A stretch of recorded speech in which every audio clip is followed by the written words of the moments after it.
Victoria, you know, Charles decides whether to wear the little Gucci dress, or the little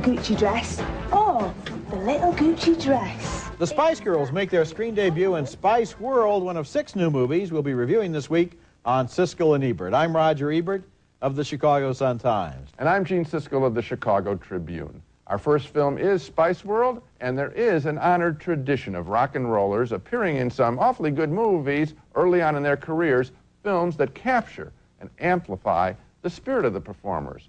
I'm thinking, of course, of Jailhouse Rock with Elvis Presley, A Hard Day's Night with the Beatles. Well, sorry, Spice World is not in that league. Hardly. Of course, neither are the Spice Girls, the so-called prefab five singers with different looks, packaged much like the Monkees and given musical support.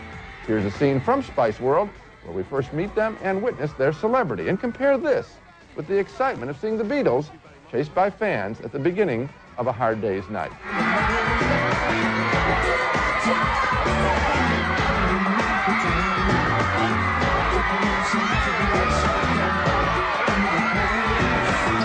There isn't much of a story here. The girls and their roles are identified and re-examined while on a concert tour. Come on, what's it like to be Baby Spice?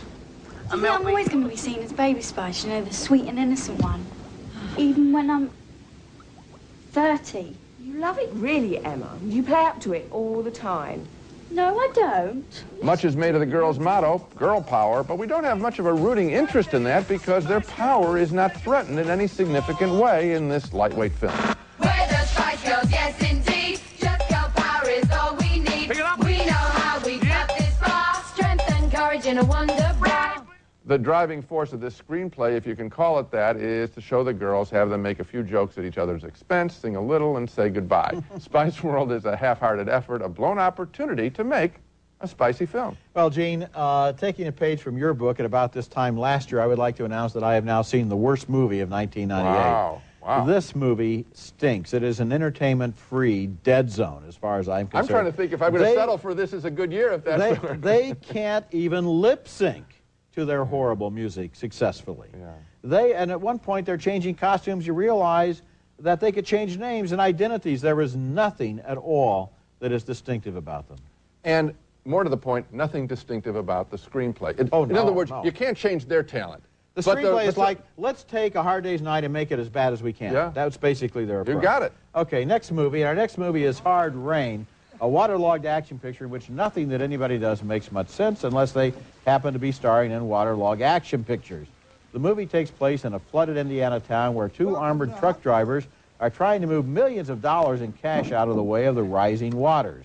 Why? I don't know. Why not just leave it in the bank? That's what the Federal Deposit Insurance Corporation is for. They're played by Christian Slater and Ed Asner. They call the National Guard. They'll be here in a couple of hours.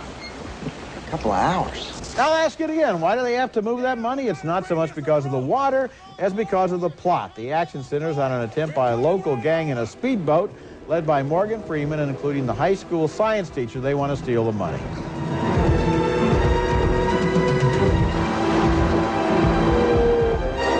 Slater hides the money and attempts to escape from the bad guys, which leads to the movie's best scene, a jet ski chase through the local high school corridors. It may not be plausible, but it's entertaining.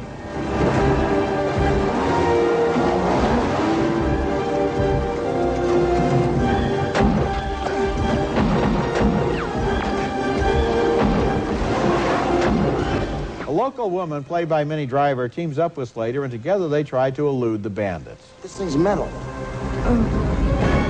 Let's get out.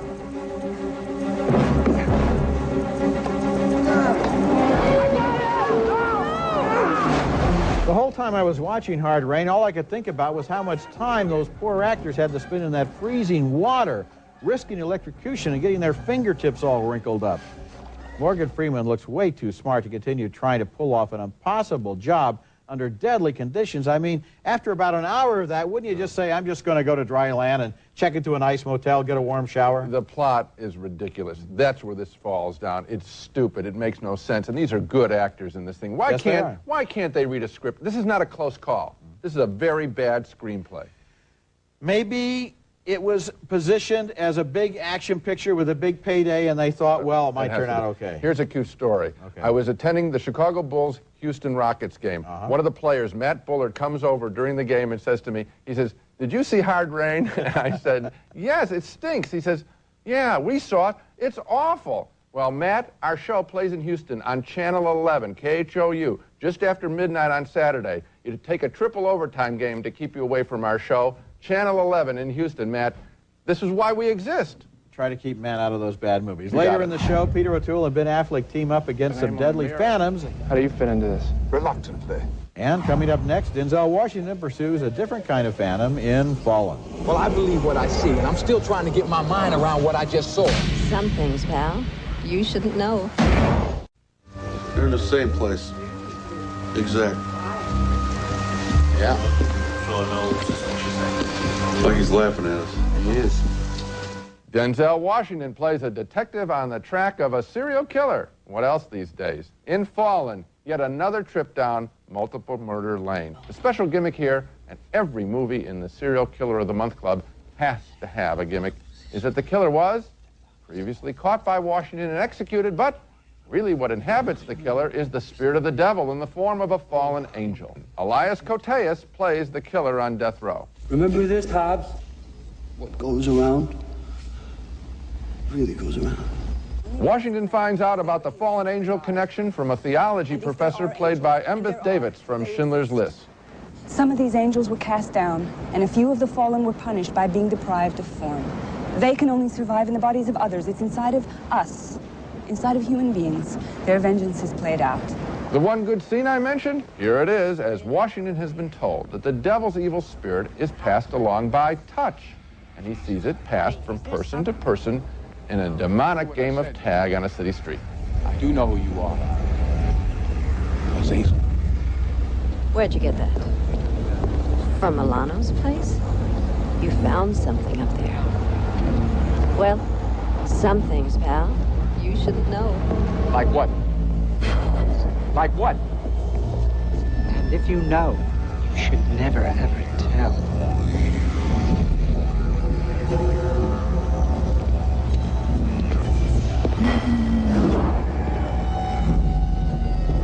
Beware my wrath. But then Fallen gets tired, and we get a hackneyed plot in which Washington himself, and not the serial killer, becomes a suspect in a couple of new murders. His detective boss is played by Donald Sutherland. It's the framework. Is it? Now, I've railed against serial killer movies many times on this program recently, and my complaints are validated by pictures like Fallen, which seem so desperate to shock and so empty of ideas, except one idea. Denzel Washington reportedly received a personal record payday for this project. I've heard as much as $15 million, so I think you were on the right track with the last picture we were talking about. Here's the only one. He is the only one who benefits from Fallen.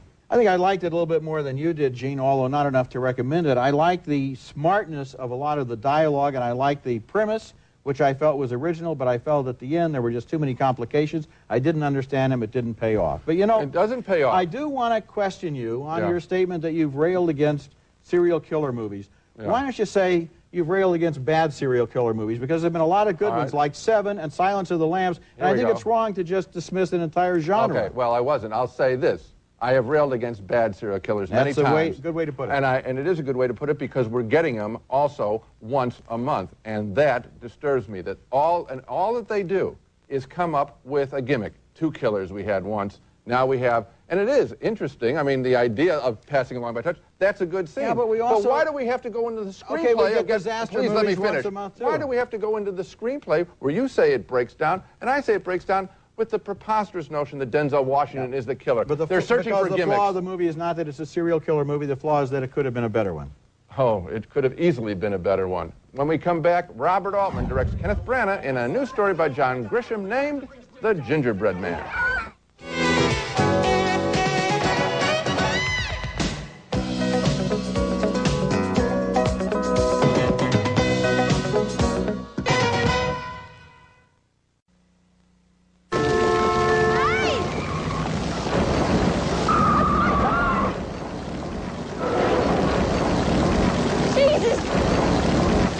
Something wrong?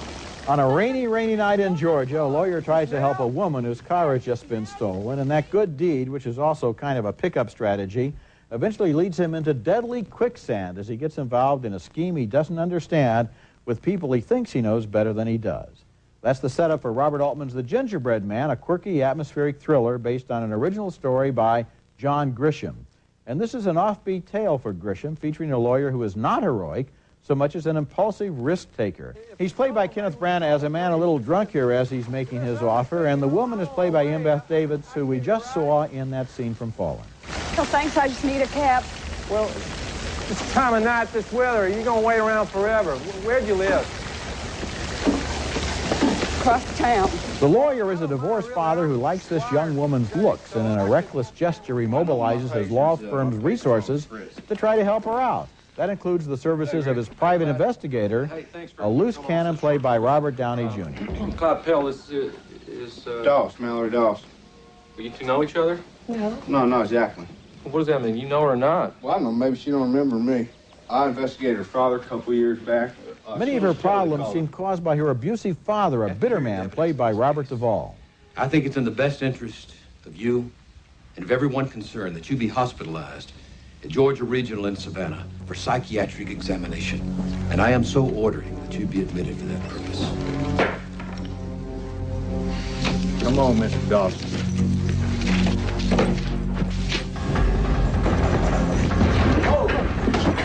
When the old man escapes, the lawyer thinks his kids are in danger and snatches them from a school. Since he doesn't have custody, this could be viewed as a crime. I just want you to bring them home. Well, I can't, Ian. Not now, not yet. Why the hell not? But whether this creep's serious or not, or whether it's just going out of his way to scare people, I don't know, but I'm sure as hell not taking chances. This is a wonderfully atmospheric picture with almost as much rain in it as Hard Rain, but better used, with an intriguing performance by Branagh as a flawed man who is in way over his head.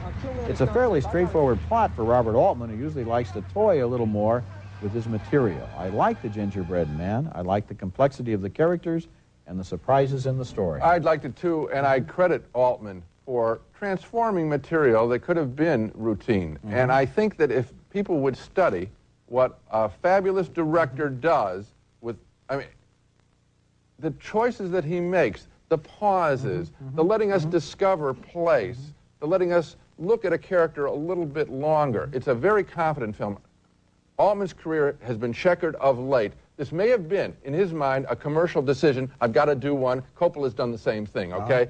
This works. This proves why you give a good man anything, a good director, almost any material. It's not bad material. I like the fact that at the beginning, for example, when the plot is being set up, I think of many other Grisham movies, which are all done, you know, with bright lights and real clear dialogue, and this happens, and this happens, and this happens. Here you have this guy wandering into a party, and you kind of meet some people. The first time you see the girl, she just kind of looks over his shoulder and keeps walking. And then as it develops, we get in deeper and deeper as he does. It's almost like we're going through the process along with the character. He builds a mosaic, and I almost imagined him working off of a blackboard and plotting, you know, I mean, classic filmmaking. Really nice job. Coming up next, Ben Affleck is a sheriff in a town populated by just phantoms. It's nothing.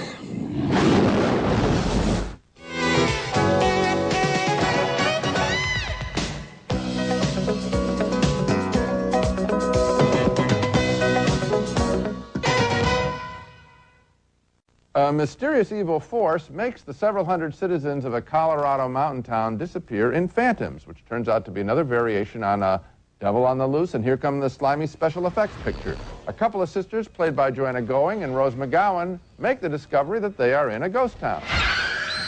Just go. With a big enough salary, I suppose, and I guess that's the theme of this show, you can get any star to appear in dubious material, and Phantoms gets one of the very best in Peter O'Toole, playing a disgraced professor, now a tabloid editor, who specializes in this sort of phenomena. Consider the Mayan cities of Copan, Piedras Negras, Palenque back in 610 AD, deserted overnight, hundreds of thousands of Mayans missing.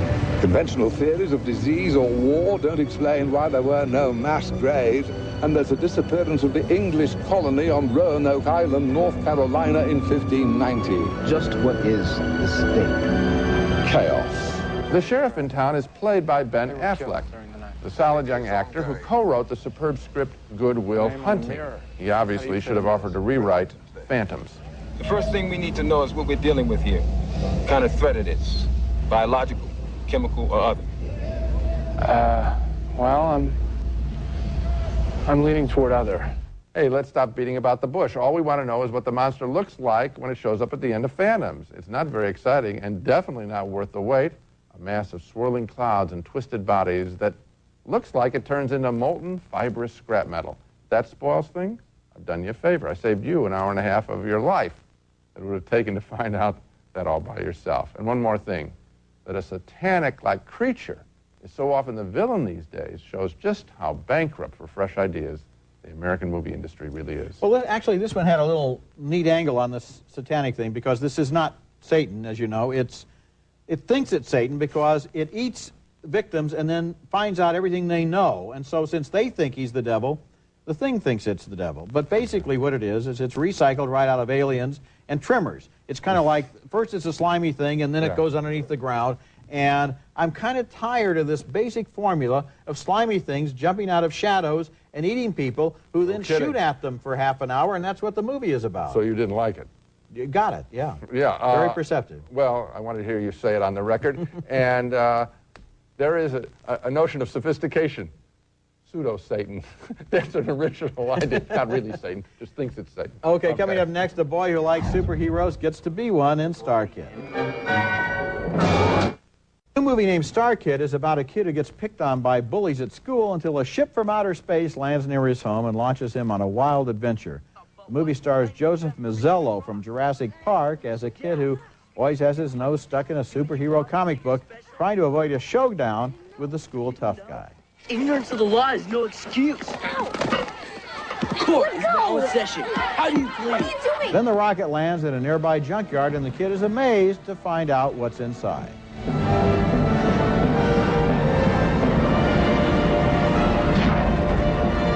The cyborg suit is big enough to contain the young boy, who develops a good relationship with its onboard intelligence named Psi and discovers it gives him superpowers. I think it's time for a test drive.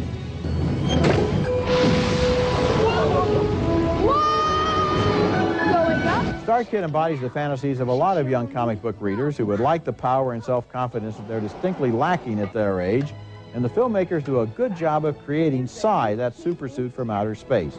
The movie is good-hearted, goofy fun for kids of a certain age. I don't know, I'm guessing maybe from 6 or 7 up to about junior high school, and it's not as needlessly violent as a lot of films that are pitched at them these days. So you liked it? Yeah. Okay, I didn't care. In those terms, I think... But you, what about you? Did you actually sit there and were you enjoying it, or are you doing the thing about the audience? I mean, really, seriously, because did you enjoy it? Yes. Okay, I didn't. I thought the whole picture was kind of directed at this level. There's an early sequence when the kid's unconfident, not confident, and the bully comes over and you see a pie, and then you see the bully push the pie in his face. And I mean, it's that schematic. There's nothing wrong with the kid as an actor, but gee, I just felt that I think a close. He gets his revenge, and he gets to do all this neat stuff. Of course he does. Now, Gene, what kind of a movie would it be? The movie was not made for you and me. I think it was made for young boys, and I think young boys would like it because I know that I would have liked it when I was a young boy. Yeah, but you liked it now, and I'm saying I liked it in that sense. Okay, yes, but I didn't like it. Yes. But I think that's a little switch from what we normally do and what we say we do, which is describe things about how we feel, and if others like it, let them like it. Close Encounters. Well, I was able to get in touch with the child inside. Okay, well, I always am in touch with the child inside, and that child wasn't entertained, and I'm just comparing it. I know I'm comparing it to a great film, Close Encounters, but the majesty of it, the wonder, none of that was here. No, this is not a Close Encounters. It's a kid movie. Now let's take another look at the films we reviewed this week. 2 thumbs incredibly way down for Spice World, a movie that asks and answers the question, do you need any talent to be in a movie? The answer, no. 2 more thumbs down for Hard Rain, a long, wet slog through an improbable plot. 2 more thumbs down for Fallen, the Denzel Washington supernatural thriller, although we liked its original premise. 2 thumbs up for Robert Altman's The Gingerbread Man, based on intriguing characters by John Grisham. 2 thumbs down for Phantoms, another brainless thriller. And finally, a split vote on the science fiction comedy Star Kid. I thought it was innocent escapism for younger audiences, but Gene found it to be too shallow and predictable. Remember, you can hear our reviews on the web at Siskel-Ebert.com. Next week, we'll be back with reviews of more new movies, including Great Expectations, starring Ethan Hawke and Gwyneth Paltrow in a modern retelling of the Dickens classic, and also Desperate Measures. That's next week. And until then, the balcony is closed. New Jergens Skin Smoothing Lotion gently exfoliates dry, flaky skin. Jergens Skin Smoothing Lotion, because you have beautiful skin just waiting to be revealed. Blast your taste buds with the butterlicious taste of Blast-O Butter, the ultimate movie theater microwave popcorn. New from Jolly Time Popcorn.